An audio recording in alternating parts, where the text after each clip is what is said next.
Assalamualaikum warahmatullahi wabarakatuh. Apa kabar Ananda yang soleh dan soleha? Alhamdulillah kita bisa bertemu lagi di pembelajaran tema 3G subtema 1 pembelajaran 5 dan 6. Sekarang kita masuk ke tema 3G tentang perkembangan teknologi. Sebelum kita mulai pembelajaran hari ini, baiknya kita melafazkan basmalah. Bismillahirrahmanirrahim. Tujuan pembelajaran kita hari ini yaitu menemukan arti dan membuat kalimat menggunakan kata tentang teknologi pangan. 2. Menentukan volume benda dengan satuan tak baku. 3. Menjelaskan akibat adanya perbedaan dalam kehidupan sehari-hari. Oke, siap belajar Ananda yang soleh dan soleha? Bicara tentang teknologi pangan, ada yang tahu bagaimana penggunaan teknologi pangan? Kalau Ananda belum tahu, kita sama-sama simak video pembuatan tahu menggunakan teknologi pangan. Kita tonton video berikut ini.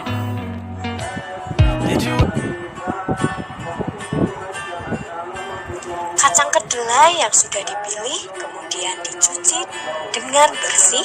Setelah dicuci lalu direndam dengan air bersih selama 2-3 jam. Hal ini supaya kacang kedelai mengembang dan lebih mudah digiling.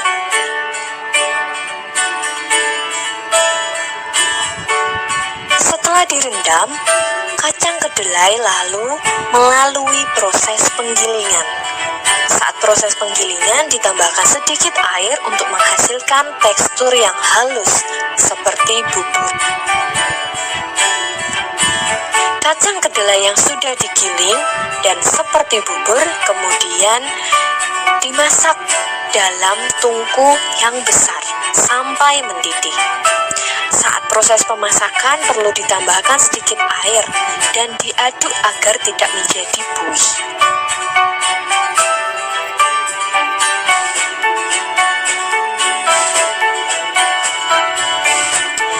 Adonan tahu yang sudah matang lalu disaring dengan kain saring tahu dan diperas.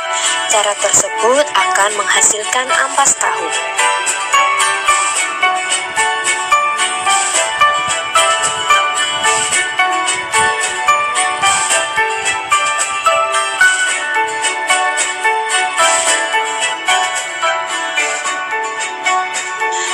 Yang sudah disaring ini bentuknya akan seperti sari kedelai dan ditambahkan larutan pengendap atau air biang sedikit demi sedikit sambil diaduk secara perlahan.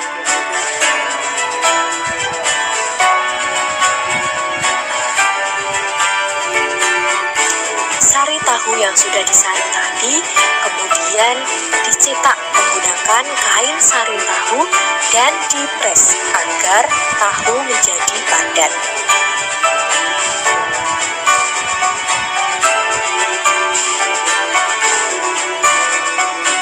Setelah beberapa jam, sari tahu akan menjadi padat dan jadilah tahu, sehingga kita bisa mengkonsumsinya. Jadi dari video tadi dapat kita simpulkan pada gambar berikut ini. Pada gambar pertama, kedelai yang sudah dipilih yang bagus dicuci bersih dan direndam selama 8 jam agar kedelai mengembang dan lunak. Kedelai itu direndam agar tidak mudah masam. Nah, pada gambar kedua, kedelai tadi ditumbuk perlahan sambil ditambahkan air sedikit demi sedikit sampai berbentuk bubur. Setelah digiling, bubur kedelai dimasak hingga muncul gelembung kecil. Nah, pada gambar keempat, setelah dimasak, bubur kedelai disaring dan diberi larutan pengendap sambil diaduk perlahan. Nah, gambar kelima, Larutan tadi dicetak dan dipres biar rata.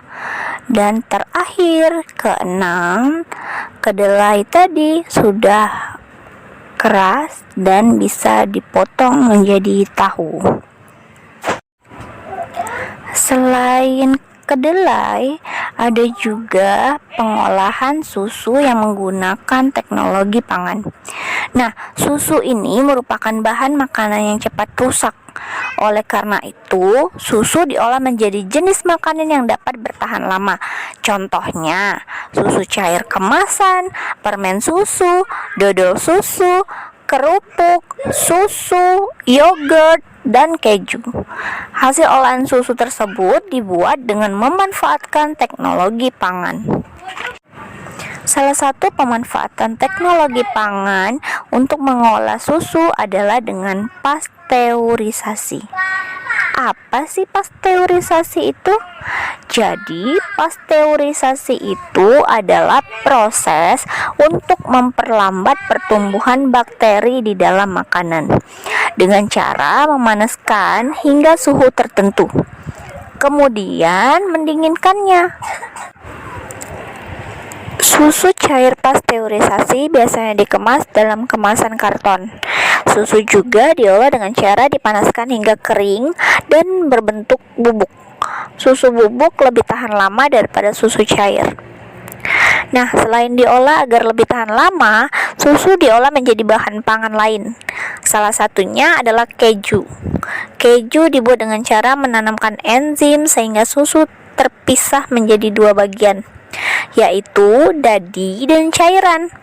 Dadi yang terkumpul dicetak dan ditekan hingga memadat, sedangkan cairannya dibuang.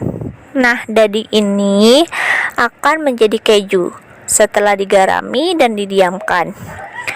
Susu juga dapat diolah menjadi yogurt.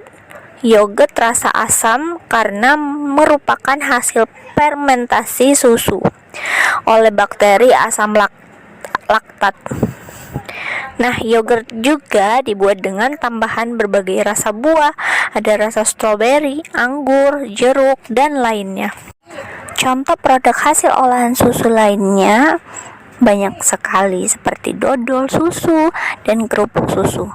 Kedua olahan tersebut dibuat dengan menambahkan bahan lainnya, tepung ketan untuk bahan dodol susu dan tepung tapioka untuk kerupuk susu.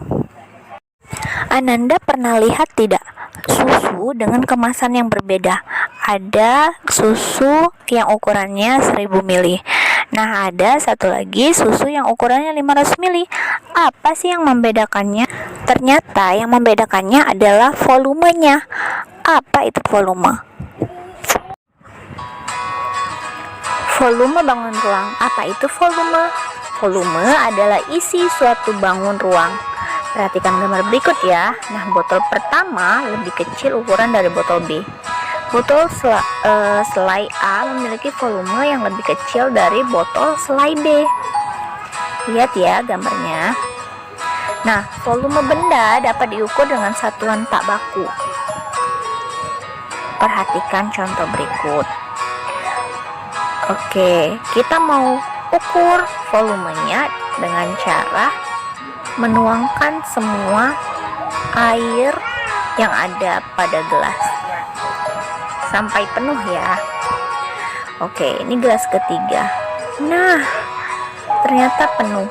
Berarti volume botol sama dengan 3 gelas. Arti volume itu bisa diukur dengan satuan tak baku. Contohnya saja botol itu setara dengan 3 gelas. Ananda paham ya? Nah, sama seperti susu tadi. Susu yang ukuran 1000 ml dengan 500 ml.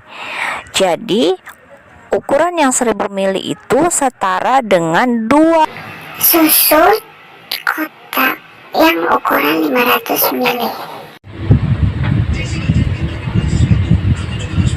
Baiklah, kita akan menentukan ukuran volume dengan menggunakan satuan tak baku. 26 yang terakhir. Oke, berarti ini ada gelas pertama berukuran 26 sendok. Gelas kedua kita hitung juga 1 2 3 4 sampai habis ya. 5 sendokan terakhir 30. Berarti gelas kedua ini setara dengan 30 sendok. Lanjut ke gelas ketiga, kita hitung 1 2 3 4 terakhir 33. Berarti gelas ketiga berukuran 33 sendok. Dari 3 gelas ini berarti kita tahu gelas pertama 26 sendok, gelas kedua 30 sendok, gelas ketiga 33 sendok. Berarti dari ketiga gelas ini kita susun dari urutan terkecil. Berarti volumenya gelas pertama, gelas kedua, dan gelas ketiga. Tetapi kalau volume terbesar kita mulai dari gelas ketiga, gelas kedua, dan gelas ke-1. Jadi, volume bisa diukur dengan satuan tidak baku. Dalam mengukur, kita akan mendapatkan hasilnya yang berbeda-beda. Nah, dalam kehidupan nyata, kita memiliki kesukaan dan kebiasaan yang berbeda-beda. Kita tidak bisa memaksakan kehendak orang lain untuk menyukai apa yang kita suka, karena akan menimbulkan akibat. Jadi akibatnya yaitu akan menimbulkan perselisihan dan pertengkaran. Tapi semua itu akan terhindar jika kita bersifat tenggang rasa. Nah, tenggang rasa artinya sikap memahami dan menghormati keadaan orang lain. Jadi dapat kita simpulkan, Quran surat Al-Hujurat ayat ke-10 yang mengajak kita saling memperbaiki hubungan. Semoga pembelajaran hari ini dapat kita ambil manfaatnya dan dapat kita terapkan dalam kehidupan kita sehari-hari. Kita tutup pembelajaran hari ini dengan melafazkan hamdalah. Alhamdulillahirabbil alamin. Wassalamualaikum warahmatullahi wabarakatuh.